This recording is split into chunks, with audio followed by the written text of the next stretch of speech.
போற ரெசிபி பலாப்பழ ஹல்வா. இந்த பலாப்பழ ஹல்வா பண்றது ரொம்ப ஈஸிங்க. இப்ப பலாப்பழ சீசன்ங்கிறதுனால எல்லா இடங்கள்லயுமே பலாப்பழம் ஈஸியா கிடைக்குது. சோ கண்டிப்பா நீங்களும் ட்ரை பண்ணி பாருங்க. வீடியோக்குள்ள போறதுக்கு முன்னாடி என்னோட சேனலை நீங்க இதுவரை சப்ஸ்கிரைப் பண்ணலனா மறக்காம சப்ஸ்கிரைப் பண்ணிக்கோங்க. கூடவே பக்கத்துல இருக்க பெல் ஐக்கனை கிளிக் பண்ணிக்கோங்க. அப்பதான் புது வீடியோஸ் எல்லாம் மிஸ் பண்ணாம பார்க்கலாம். இப்ப பலாப்பழ ஹல்வா பண்றதுக்கு தேவையான பொருட்கள் என்னெல்லாம் பார்த்துடலாம். பலாச்சுளை 12, அதோட சீடெல்லாம் ரிமூவ் பண்ணிட்டு எடுத்து வச்சிருக்கேன். முந்திரி பருப்பு கொஞ்சம் 2-3 உடைச்சி எடுத்து வச்சிருக்கேன். வெல்லம் தேவையான அளவு, நம்ம எடுத்துக்கிட்ட பலாச்சுளையோட ஸ்வீட்னஸ்க்கு தகுந்தாப்புல எடுத்துக்கணும். நான் இன்னைக்கு ஒரு சின்ன கட்டி வெல்லம் எடுத்து வச்சிருக்கேன். நெய் தேவையான அளவு. இனி எப்படி பண்ணுறதுன்னு பார்க்கலாம். ஃபர்ஸ்ட் ஒரு மிக்சர் ஜார்ல நம்ம வச்சிருந்த பலாச்சுளை எல்லாத்தையுமே ஆட் பண்ணிடலாம்.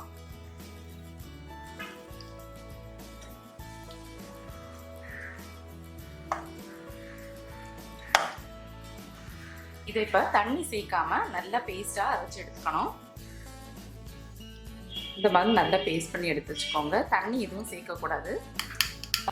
அடுத்து நம்ம முந்திரி வறுத்துக்கலாம். அதுக்கு ஒரு பாத்திரத்துல கொஞ்சமா நெய் ஆட் பண்ணிக்கோங்க. நெய் உருகுனதும் நம்ம வச்சிருந்த முந்திரி பருப்பு ஆட் பண்ணிடலாம். கொஞ்சம் பொன்னிறமா வர்ற வரைக்கும் வறுத்துக்கலாம். முந்திரி பருப்பு நல்லா செவந்துருச்சு. ஸ்டவ் ஆஃப் பண்ணி எடுத்து வச்சிடலாம். வெல்லத்தை கரைச்சி எடுத்துடலாம். அதுக்கு ஒரு பாத்திரத்தை ஹீட் பண்ணிக்கோங்க. அதில் நம்ம வச்சுருந்த வெல்லம் ஆட் பண்ணிக்கலாம். இதுக்கு கூடவே ஒரு 1/4 கப் அளவு தண்ணி சேர்த்துக்கிறேன். இப்போ வெல்லம் நல்லா கரையட்டும்.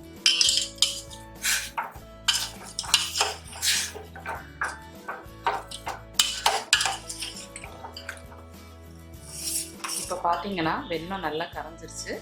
இதை ஒரு பாத்திரத்தில் வடிகட்டிக்கலாம்.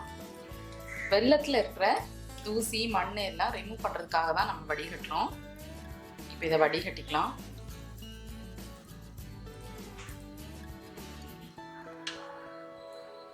இப்போ ஹல்வா பண்ணுறதுக்கு ஒரு பாத்திரத்தை ஹீட் பண்ணிக்கோங்க.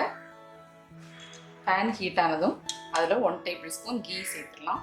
நெய் உருகுனதும் நம்ம அரைச்சி வச்சுருந்த பேஸ்ட் ஆட் பண்ணிடலாம்.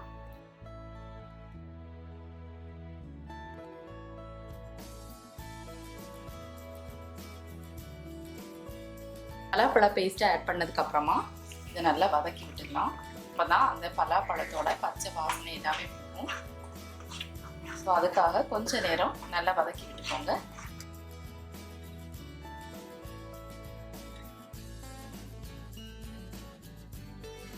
ஒரு 2 மினிட்ஸ் நல்லா வதக்கி விட்டதுக்கு அப்புறமா நம்ம கரைச்சி வடிகட்டி வச்சிருந்த வெள்ளைப்பாகு சேர்த்துடலாம். சேர்த்துட்டு நல்லா கலந்து விட்டுக்கோங்க. பொறுமையா கலந்து விடுங்க. கைவிடாம கிளறி விட்டுக்கிட்டே இருக்கணும்.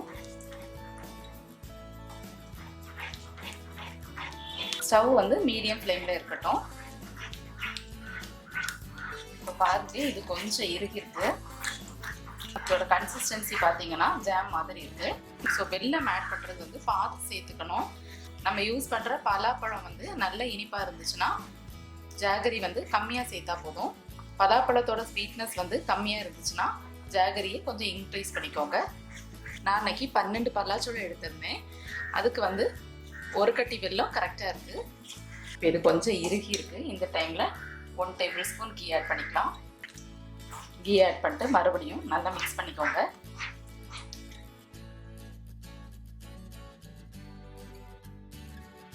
இப்போ பார்த்தீங்கன்னா நம்மளோட ஹல்வா வந்து இன்னும் நல்லா கெட்டியாகி வந்திருக்கு. இந்த டைமில் ஒரு 1 டேபிள் ஸ்பூன் கீ சேர்த்துடலாம். கீ சேர்த்துட்டு நல்லா மிக்ஸ் பண்ணிக்கோங்க.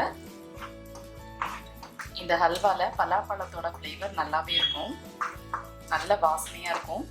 இப்போ பலாப்பழ சீசன் வேறு, அதனால ஈஸியாக நமக்கு அந்த பலாப்பழம் கிடைக்குது. கண்டிப்பாக நீங்கள் எல்லாரும் ட்ரை பண்ணி பாருங்கள்.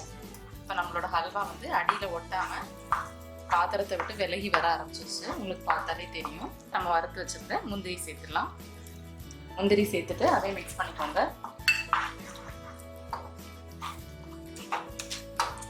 இப்போ நீங்கள் பார்த்தீங்கன்னா ஓரங்களில் நம்ம சேர்த்த கீ எல்லாமே வந்து தனியாக செப்பரேட் ஆக ஆரம்பிச்சிருச்சு.